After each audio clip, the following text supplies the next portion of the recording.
हरिओम. नारद भक्तिसूत्र, योगदासांचे प्रवचन, अनुवाक 10वा. भक्त मुक्त असतो. सूत्र क्रमांक 81. त्रिसत्यस्य भक्तिः एव गरीयसी भक्तिः एव गरीयसी. त्रिकालाबादी भक्तीच सत्य आहे, भक्तीच सर्वश्रेष्ठ आहे. काये वाचे मने केली जात असलेली भक्ती सर्वश्रेष्ठ आहे. ती भूत, वर्तमान, भविष्य अशा तिन्ही काळी अबाधित असते. म्हणजेच उत्पत्ती, स्थिती, लय याचा भक्तीवर परिणाम होत नाही, म्हणून ती सत्य आहे. सत्य आहे म्हणून सर्वोच्च सर्वोत्तम आहे. या विश्वात परमात्मा एवढेच एकमेव सत्य आहे. परमात्मा स्वतःच भक्ती करवून घेत असतो. भक्त स्वतः काहीच करत नाही. तो भक्तीसाठी केवळ उपलब्ध होतो. त्याला स्वत्व नसते. त्याने परमात्म्याला सर्वस्व अर्पण केलेले असते. परमात्मा त्याच्याकडून जे करवून घेईल ते तो करत असतो. तो जसा ठेवील तसा तो राहत असतो. तो जसे वागवेल तसा तो आचरण करत असतो. भक्ताचे एकच काम असते, ते म्हणजे परमात्म्याला विरोध न करणे आणि त्याची ही सृष्टी जशी वाट्याला आली आहे तशी ती आनंदाने स्वीकारणे. भक्ती कायवाचे मने केली जाते. भक्तीला कोणतीही उपकरणे, सोपस्कार लागत नाहीत. कारण जे मिळवायचे आहे तेच त्याचे उपकरण असते. भक्त भगवंतासमोर गायला, नाचायला लागतो. त्याच्या मुखावाटे कवन आपोआप बाहेर पडते. त्याबरोबर आपोआप त्याच्याकडून पदन्यास होतो. त्याने स्वतःला काये वाचे मने परमात्म्याला अर्पण केलेले असते. यामुळे मोठी मौज होते. देह दूर झाल्यावर भक्ताकडे केवळ अंतरात्मा उरतो.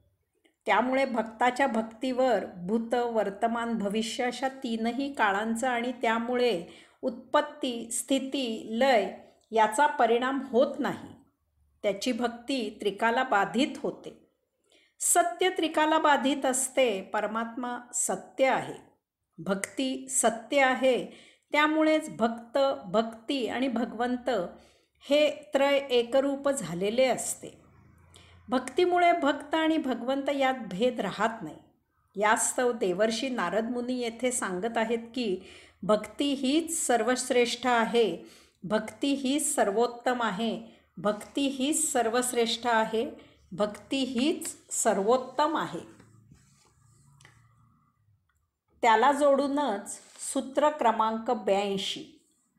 गुणमहात्म्य सक्ती, रूपासक्ती, पूजासक्ती, स्मरणासक्ती, दास्यासक्ती, सख्यासक्ती, कांतासक्ती, वात्सल्यासक्ती, आत्मनिवेद, नासक्ती, तन्मयसक्ती, परमविरहासक्ती रूपा एकदा अपि एकादशधा भवति.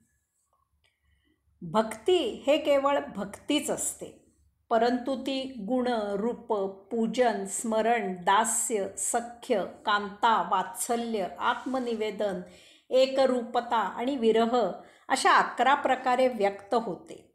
श्री भागवतात श्रवण, कीर्तन, विष्णुस्मरण, पादसेवन, अर्चन, वंदन, दास्य, सख्य आणि आत्मनिवेदन अशी नवविधा भक्ती सांगितली आहे.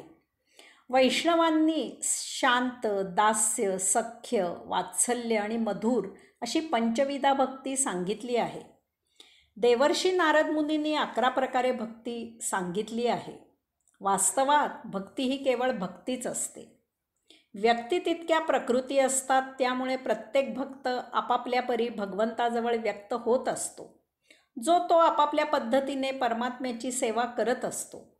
संत मीरा श्रीकृष्णाला एकमेव पुरुष मानत असे. भगवान श्री रामकृष्ण परमहंस काली मातेला आई मानत असत. त्यामुळे भक्तीचे असंख्य प्रकार होऊ शकतात.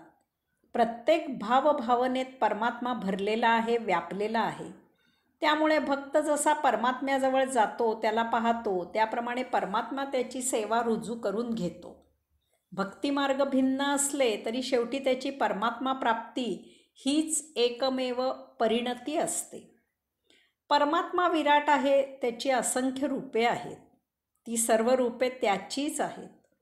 भक्त छोटा आहे, त्यामुळे भक्त ही सर्व रूपे घेऊ शकत नाही. त्याच्या भावनेप्रमाणे तो त्यातील त्याला रुचेल असे एखादे रूप निवडतो आणि भक्ती करू लागतो. कोणत्याही रूपाने सुरुवात केली तरी शेवटी ते रूप त्या विराटात विलीन होणार आहे. ते काही दिवस टिकून राहणार नाही. भाजीत मसाले घातले जातात, परंतु भाजी शिजल्यावर त्यांची एकच चव तयार होते. सर्व देवम नमस्कार केशवम प्रतिगच्छति. त्याला जोडूनच सूत्र क्रमांक 83.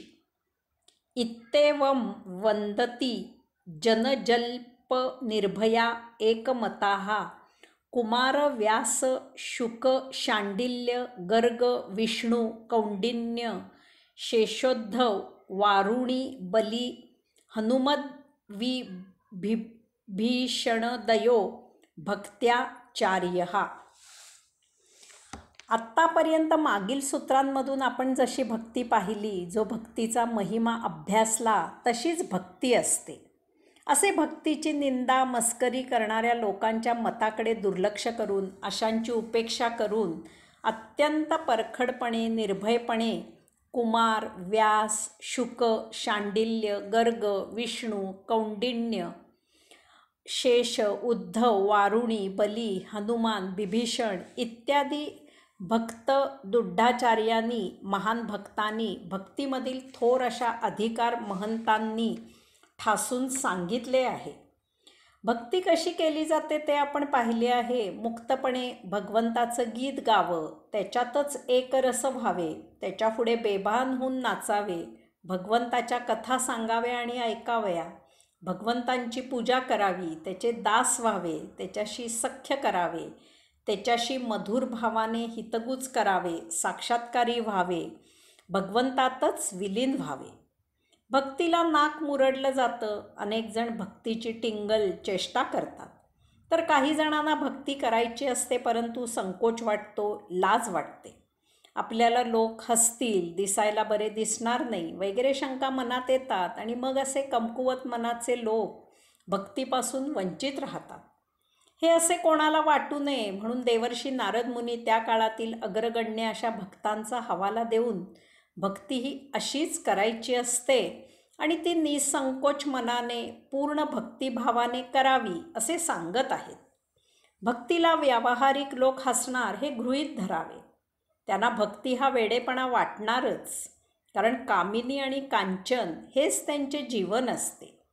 त्यांच्या लेखी ज्यात दाम नाही ते काम नाही, ज्यात काम नाही ती गोष्ट उपयोगी नाही, हेच आयुष्याचे ब्रीदवाक्य असते.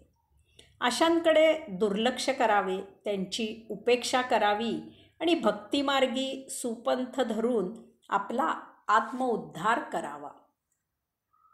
हरिओम.